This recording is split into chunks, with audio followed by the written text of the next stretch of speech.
조필연의 시선. 먹거리보다 야박한 제약바이오 예산.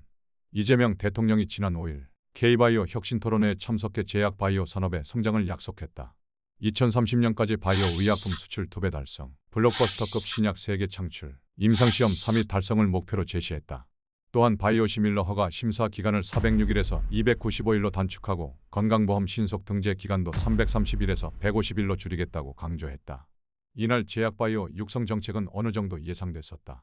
이 대통령은 당시 후보 시절 연구개발 R&D 투자를 견인할 수 있도록 약가 관리 제도의 통합과 예측 가능성을 공약으로 내세웠다. 신약 개발에 대한 기업들의 투자 부담을 줄이고 지속 가능한 R&D 환경을 조성하겠다는 의지였다. 글로벌 의약품 시장 규모는 지난해 기준 1조 7,487억 달러로 반도체 3배 수준이며 연평균 4.7% 성장하고 있다. 이 중 바이오 의약품은 매년 11.9%씩 성장하는 모습을 보인다. 국내 제약은 글로벌 높은 장벽을 넘으면서 시장 확대에 주력하고 있다. 유한양행의 국산 신약 렉나자는 미국 식품의약국의 문턱을 넘었다. 렉나자는 리브리반트 병용요법으로 기존 표준 치료법보다 생존율을 1년 이상 늘린다는 임상 근거를 확보하면서 블록버스터 신약으로 주목받고 있다. 또한 경쟁 약물인 타그리소에 비해 내성 억제 효과가 우수한 것으로 임상에서 나타나면서 글로벌 시장에서 다크호스로 기대받고 있다.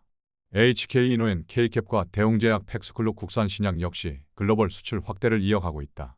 K캡은 칠레, 도미니카 공화국 등 54개국에 품목화가 됐고 중국, 필리핀, 멕시코 등 17개 국가에 출시됐다. 연간 국내 처방액 500억 원을 돌파한 팩스클루 역시 30여 개국에 진출, 출시를 앞두고 있다. 제약바이오 업계가 글로벌 시장에서 자존감을 잃지 않고 경쟁하기 위해서는 정부 차원의 지원이 절실하다. 가장 중요한 부문은 예산 지원이다. 제약바이오 의약품 허가권을 쥐고 있는 식품의약품안전처의 2026년도 예산안이 나왔다. 내년 예산은 모두 8,122억 원으로 전년 대비 7,489억 원에서 8.4%, 633억 원이 늘었다. 그런데 제약바이오 혁신성장 예산 1,704억 원이 먹거리 식생활 환경 조성 예산 1,871억 원보다 낮은 것을 두고 업계에서 아쉬움의 목소리가 나온다.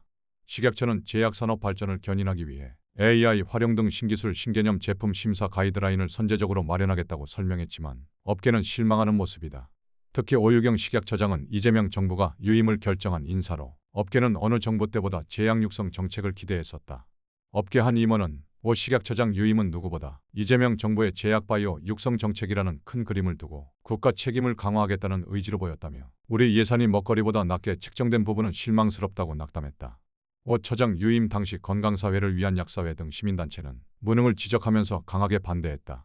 그런데도 이재명 정부는 오 처장 유임을 신뢰로 받아들였다. 지금까지 39개의 신약을 개발했고 세계에서 세 번째로 많은 신약 파이프라인을 보유하고 있는 한국 의약품 시장 상황이다.